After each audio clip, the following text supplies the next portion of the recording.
हर हर महादेव। कैसे हैं आप सभी। तो आज के इस सेशन में हम बात करेंगे तपस्वी राजा भगीरथ की। अपने अथक प्रयासों से पवित्र गंगा को पृथ्वी पर लाकर अपने पूर्वजों को मोक्ष दिलाने वाले तथा अपनी भावी पीढ़ियों को सुख समृद्धि दिलाने वाले तपस्वी राजा भगीरथ की यह कथा है। भगीरथ के प्रयत्नों से ही गंगा जी पृथ्वी पर आईं और इसीलिए भगीरथी कहलाईं। कन्नड़ में एक प्रसिद्ध गीत है, नीचे आओ ओ माँ नीचे आओ। विष्णु भगवान के चरणों से शिव की जटाओं से होकर पृथ्वी पर आओ। यह गीत गंगावतरण की प्रसिद्ध कन्नड़ कवि श्री दत्तात्रेय रामचंद्र बेंद्रे द्वारा रचित है। गंगावतरण का अर्थ है गंगा जी का आगमन। गंगा नदी पहले स्वर्ग में थी, पश्चात वह पृथ्वी पर भारत में आई। संसार में गंगा से अधिक पवित्र कोई भी नदी नहीं है। यह प्रश्न स्वाभाविक होगा, गंगा जी स्वर्ग से पृथ्वी पर किस प्रकार आई। यह एक लंबी और रुचिपूर्ण कथा है जो इस प्रकार है। पुराने समय में कौशल नामक एक राजा थे। वहाँ 16 वर्षीय भगीरथ राजा राज्य करते थे। वे बचपन में ही अपने पिता की छाया से वंचित हो चुके थे, अर्थात उनके पिता की मृत्यु हो गई थी। उनकी माता ने ही उनका लालन पालन किया। उन्होंने उन्हें शिक्षा दी और एक योग्य राजा बनाया। भगीरथ बहुत बुद्धिमान थे। वह अपने माँ से खूब स्नेह करते थे। माँ के प्रति बहुत श्रद्धा थी। वे अत्यंत गुणी थीं। उनकी पूजा करते थे। विद्वता के साथ वे एक अत्यंत गुणवान राजा बने। उन्होंने अनुभव किया कि व्यक्ति को निस्वार्थ भावना रखनी चाहिए। मनुष्य को अपने लिए ही नहीं, दूसरों के लिए भी जीना सीखना चाहिए। जब उन्होंने 16 वर्ष की आयु में कदम रखा तो उनकी माँ ने एक सुंदर गुणवती राजकुमारी से उनकी शादी कर दी।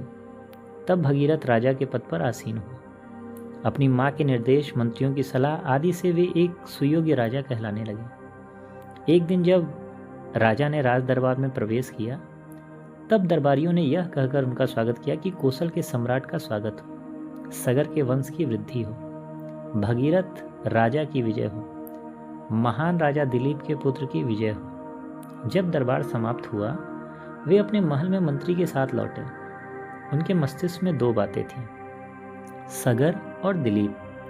दिलीप के बारे में वे जानते थे, वे उनके पिता थे, परंतु सगर कौन था यह उन्हें ज्ञात नहीं था। उन्होंने उत्सुकता से मंत्री से पूछा, सगर कौन थे मंत्री जी। मंत्री ने प्रत्युत्तर दिया, महाराज वे एक महान राजा थे जिन्होंने 100 अश्वमेध यज्ञ पूरे किए थे। उनके 60,000 पुत्र थे। उन्हीं के वंश में से आप एक हो। परंतु भगीरथ अभी भी इस उत्तर से संतुष्ट नहीं थे। जब तक उनके प्रश्न का प्रत्युत्तर बराबर नहीं मिल जाता, विचारवान व्यक्ति पूर्णतः संतुष्ट नहीं होते। उन्होंने फिर अपनी माँ से पूछा, माँ क्या यह सच है कि हमारे वंश में सगर नामक एक महान राजा थे।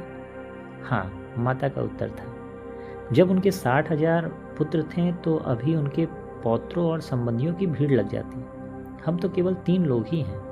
माँ ने कहा, बेटा तुम्हें पहले ही सारी कथा बतानी चाहिए थी। अच्छा हुआ तुमने पूछ लिया। मैं तुम्हें तुम्हारे पूर्वजों की कथा सुनाती हूँ, देखें उसे तुम सुनकर क्या करते। सगर कौशल साम्राज्य के शासक थे। वह बहादुर और सद्गुणी सम्राट थे। उन्होंने 99 अश्वमेध यज्ञ पूरे किए। यह यज्ञ एक क्षत्र सम्राट होने के लिए किया जाता था। एक घोड़े को सजाकर उसके गले में एक स्वर्ण तख्ती पर ये शब्द लिखकर बांध दिए जाते थे, यह अश्व अमुक राजा का है, जिसमें साहस हो इसे पकड़े, अन्यथा इस राजा की अधीनता स्वीकार करे। इसके साथ ही राजा का सैन्य दल अश्व के साथ साथ भेजा जाता था। यदि कोई राजा अश्व को रोकता तो उसे युद्ध करना पड़ता था। अश्व 1 वर्ष तक भ्रमण करने के बाद लौटता।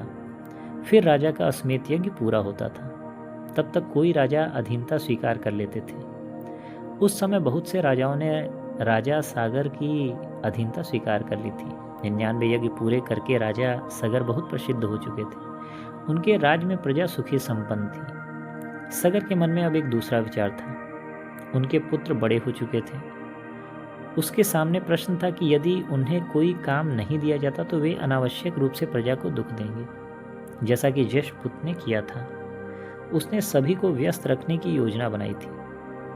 उसके मन में एक इच्छा बलवती थी, जो राजा 100 अश्वमेध पूरा कर लेता है उसे इंद्र के समान स्वर्ग की सिंहासन मिलता है। उसने 99 यज्ञ पूरे कर लिए थे। उसने सोचा कि क्यों न एक यज्ञ इन बच्चों के सहयोग से पूरा किया जाए। उसने मंत्रियों से सलाह ली और 100वां अश्वमेध यज्ञ शुरू कर दिया। घोड़े का अनुसरण राजा सगर के सैनिकों ने किया। सगर का प्रिय पौत्र अंशुमंत सैन्य दल का सेनापति बनाया गया। यह घोड़ा एक राज्य से दूसरे राज्य में भटकता रहा और पीछे अंशुमंत का सैन्य दल, परंतु किसी ने भी अश्वमेध का घोड़ा नहीं पकड़ा। स्वर्ग में अब इंद्र का सिंहासन डोलने लगा, उसे अपनी सत्ता समाप्त होती दिखी। इंद्र ने गुप्त रूप से घोड़ा चुराया और पाताल लोक में कपिल मुनि के आश्रम में उसे बांध दिया। कपिल वहां तपस्या कर रहे थे। इधर घोड़ा सामने न पाकर अंशुमंत और उसके साथी चिंतित हुए। वे निराश होकर अयोध्या लौट आए और राजा को सारी घटना सुनाई।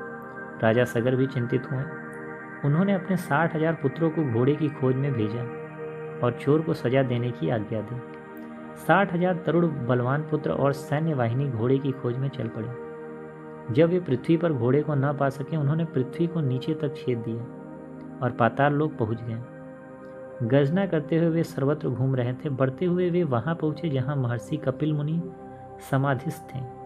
उनका घोड़ा भी वहां विराजमान था। उन्होंने सोचा कि मुनि घोड़ा चुराकर तपस्या का बहाना कर रहे हैं, इसलिए सभी सगरपुत्र उसकी ओर चिल्लाते हुए दौड़ पड़े। चोर चोर, पकड़ो, मारो। महर्षि कपिल की तपस्या में विघ्न हुआ। उन्होंने विघ्न डालने वालों को क्रोधपूर्ण नजरों से देखा और 60,000 सगरपुत्र उनके तपोबल से भस्म हो गए। अब वहां राख का ढेर था और घोड़ा ही रह गया था। जब बहुत दिनों बाद सगर पुत्र वापस नहीं लौटे, तब राजा सगर ने अपने नाती अंशुमंत को इस कार्य के लिए भेजा। पितामह के निर्देशानुसार अंशुमंत सैन्य बल सहित निकला। खोजते खोजते वह कपिल आश्रम पहुंचा। आश्रम के पास घोड़ा बंधा था, साथ ही पर्वत तुल्य राख का ढेर दिखाई देता था। आगे का रास्ता बंद था। क्या किया जाए? वह सोच ही रहा था कि इतने में आकाशवाणी हुई, पुत्र, यह राख का पर्वत तुम्हारे चाचाओं का है। वे महर्षि कपिल की क्रोधवश भस्म हो गए थे। अंशुमंत आकाशवाणी सुनकर बहुत निराश हुआ। उसने मृत चाचाओं के लिए क्रियापोड़ करने की सोची, जिससे उन्हें मोक्ष प्राप्त हो सके। उसने इधर उधर पानी के लिए देखा, कहीं भी उनकी राख बहाने के लिए पानी न दिखा। वह किंग कर्तव्य विमूढ़ हो गया। इसी समय उसने आकाश में उड़ रहे गरुड़ को देखा। गरुड़ जी एक देव वाहन है जिस पर विष्णु जी सवार होते हैं। गरुड़ जी ने अंशुमंत से कहा, राजकुमार, चिंता मत करो, तुम्हारे ये सभी चाचा संसार की भलाई के लिए ही मृत्यु को प्राप्त हुए हैं। उनकी आत्मा को साधारण क्रिया से शांति नहीं मिलेगी। वे मुनि के क्रोध के शिकार बने हैं। उन्हें तभी मोक्ष मिलेगा जब देवी गंगा को स्वर्ग से भूमि पर लाया जाएगा। गंगा जल के स्पर्श से ही वे मोक्ष पा सकेंगे। इसलिए पहले तुम इस घोड़े को लेकर घर जाओ। परंतु जब तक गंगा स्वर्ग से नहीं लाई जाती, सगर के पुत्रों को मोक्ष नहीं मिल सकता था। इस चिंता से निराश होकर अपने राज्य की बागडोर अंशुमंत ने सुपुर्द कर तपस्या के लिए सगर वन चल दिए। अंशुमंत पर चाचाओं की मोक्ष दिलाने का दायित्व आ गया। कुछ दिनों बाद उसने अपने राज्य को अपने पुत्र दिलीप को सौंप दिया और वह भी तपस्या के लिए चल दिया। राजा दिलीप तुम्हारे पिता थे। उन्होंने पवित्र गंगा को पृथ्वी पर लाने की खूब कोशिश की। वे गंगा को पृथ्वी पर न ला सके और पितामह को मोक्ष प्राप्त न करवा सके। और जब तुम छोटे थे, वे भी स्वर्ग सिधार गए। यही तुम्हारी वंश की कथा है और तुम्हारे प्रश्न का उत्तर है। अब मुझे यह देखना है कि तुम क्या कर सकते हो। यह कहकर भगीरथ की माँ ने उसकी ओर कुछ अपेक्षा और उत्सुकता से देखा। भगीरथ को लगा कि किसी अन्य लोक से वे पृथ्वी पर आ गए हैं। वे तो कहानी आगे सुनने की प्रतीक्षा में थे, पर यहाँ स्थिति दूसरी थी। उनके सम्मुख प्रश्न उपस्थित कर दिया गया था। यह प्रश्न ही एक चुनौती थी। उनके लिए यह कथा सुनना ही नहीं रह गया था, बल्कि इसे रूप भी देना था। अपने पूर्वज जो नहीं कर सके, वह कार्य उन्हें करना था। उन्होंने माँ के चरण छुए और प्रतिज्ञा की, माँ, मैं अपने पूरे पूर्वजों की इच्छा पूर्ण करूँगा। मैं पवित्र देवी गंगा को पृथ्वी पर लाकर पूर्वजों को मोक्ष प्राप्त करवाऊंगा। रक्त की अंतिम बूंद रहते तक यह प्रयास करता रहूँगा। माँ ने इस शुभ कार्य के लिए आशीर्वाद दिया। सफलता तुम्हारे कदम छूए। अब भगीरथ के मन में एक ही विचार था कि किस प्रकार गंगा नदी को पृथ्वी पर लाएं। इस उद्देश्य के लिए उन्होंने ब्रह्मा को प्रसन्न करने के लिए तप आरंभ करने का निश्चय किया।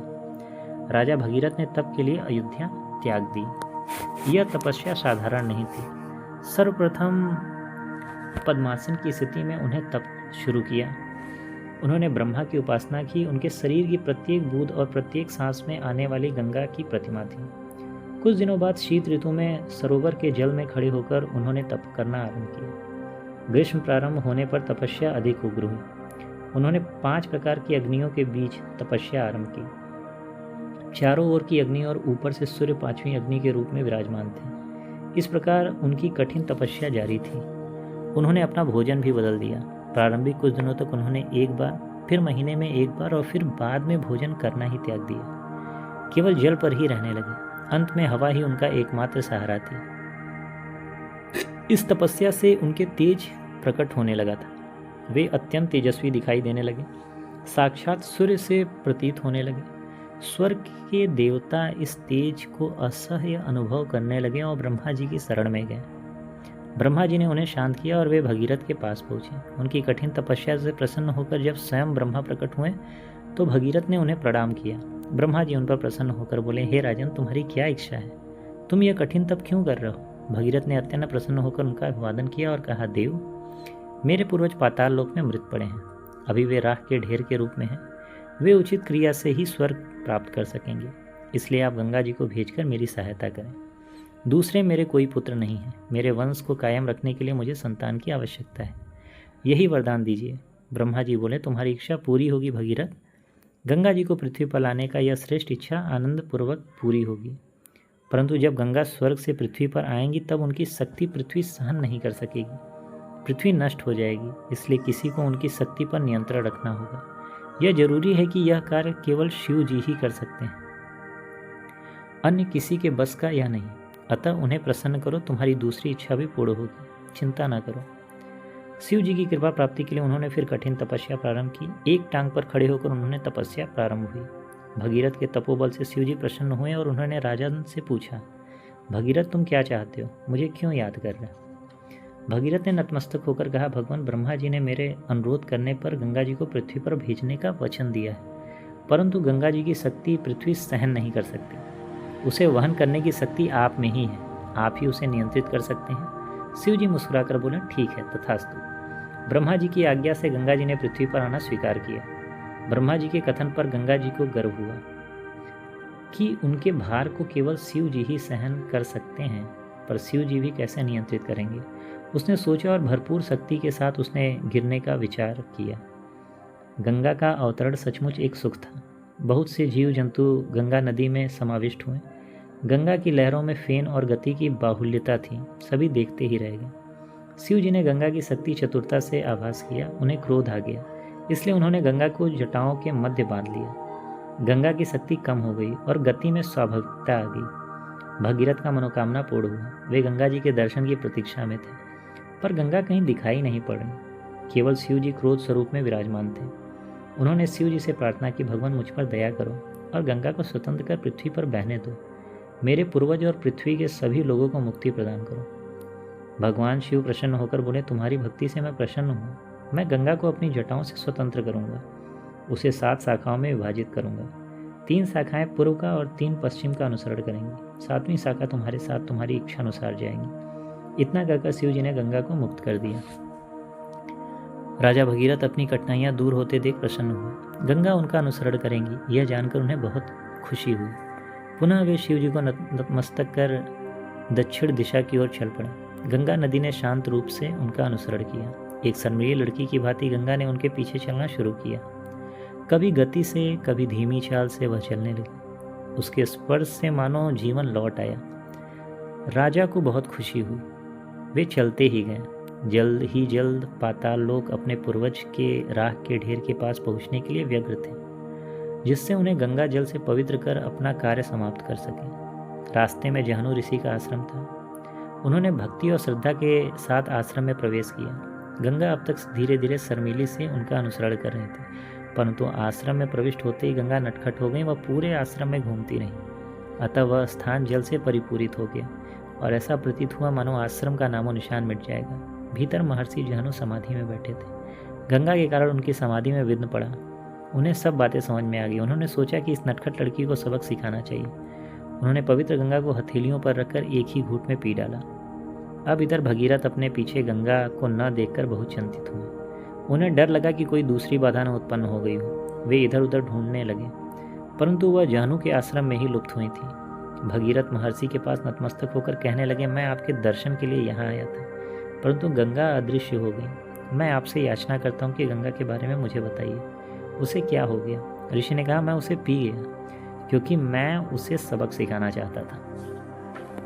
भगीरथ पुनः किंग कर्तव्य विमूढ़ हो गए। साहसपूर्वक वह महर्षि से बोले, हे महर्षि, यह मेरा कर्तव्य है कि मैं पूर्वजों को स्वर्ग की प्राप्ति करा दूं। बहुत कठिनाई से मैं ब्रह्मा और शिव जी को प्रसन्न कर पवित्र गंगा को पृथ्वी पर ले आया, परंतु उनका नटखट स्वभाव एक बाधा बन गया है। आपसे प्रार्थना है कि उसे स्वतंत्र कर मेरे पूर्वजों को मोक्ष प्रदान करने में सहायता करें। उसकी प्रार्थना सुनकर महर्षि दयावान हुए और अपने कानों में से गंगा को मुक्त किया। उसे ढंग से चलने के लिए कहा। भगीरथ पाताल लोक पहुंचकर राख के पर्वत के पास खड़ा हो गया। उसने गंगा से प्रार्थना की कि हे माता, यह मेरे मृत पूर्वजों की राख का पर्वत है, इसे छूकर उनकी आत्मा को मोक्ष प्रदान करो। गंगा सीधे उनके ऊपर से प्रवाहित हुई। 60,000 सगरपुत्र जो कई वर्षों से उपक्षित मृत पड़े थे, वे अब पवित्र हो गए। पाप से छुटकारा पाकर उनकी आत्मा को स्वर्ग की प्राप्ति हुई। यह दृश्य मनोहारी था। स्वर्ग के सभी देवता भगीरथ की सिद्धि की प्रशंसा कर रहे थे। उन्होंने अपने जीवन का परम पवित्र कार्य किया, अतः उनके भी आनंद की सीमा नहीं थी। उन्होंने गंगा एवं सभी देवी देवताओं को नतमस्तक होकर प्रणाम किया। पृथ्वी पर भी उनकी प्रशंसा होने लगी। गंगा का विभिन्न नाम लेकर उसकी पूजा होने लगी। सर्वप्रथम गंगा का नाम भगीरथ ही पड़ा, क्योंकि एक पुत्री की भांति उसने भगीरथ का अनुसरण किया। फिर त्रिपतगा नाम से विख्यात हुई, क्योंकि वह तीनों लोकों के 3 मार्ग से प्रवाहित हुई। जहनु ऋषि के कानों से बहने के कारण उनका नाम जाह्नवी पड़ा। भगीरथ अपनी राजधानी को लौट गए। जनता ने उनकी प्रशंसा के पुल बांधे। उन्होंने स्वर्ग की गंगा को पृथ्वी पर लाने का महान कार्य किया। गंगा के विभिन्न नामों से पूजा की गई। लोग राजा को महान एवं जीवनदाता के नाम से संबोधित करने लगे। भगीरथ की माता व्यग्रता से उनकी प्रतीक्षा कर रही थी। राजमहल में प्रवेश कर उन्होंने माता के चरण छुए। उन्होंने महान कठिन कार्य पूरा किया था। माता के हर्ष का परवार नहीं था। उसने पुत्र को आलिंगन कर शुभ आशीर्वाद प्रदान किया। यह कथा गंगावतरण की पृथ्वी पर अभी भी सदैव स्मरणीय है और रहेगी। भगीरथ राजा की भक्ति, उनके विचार, उनकी कठिनाइयाँ इस कथा को और भी प्रसिद्धि प्रदान करती हैं। उनकी इच्छा शक्ति हीरे की तरह उज्जवल और दृढ़ थी। यह हमारे लिए एक उत्कृष्ट दृष्टांत है।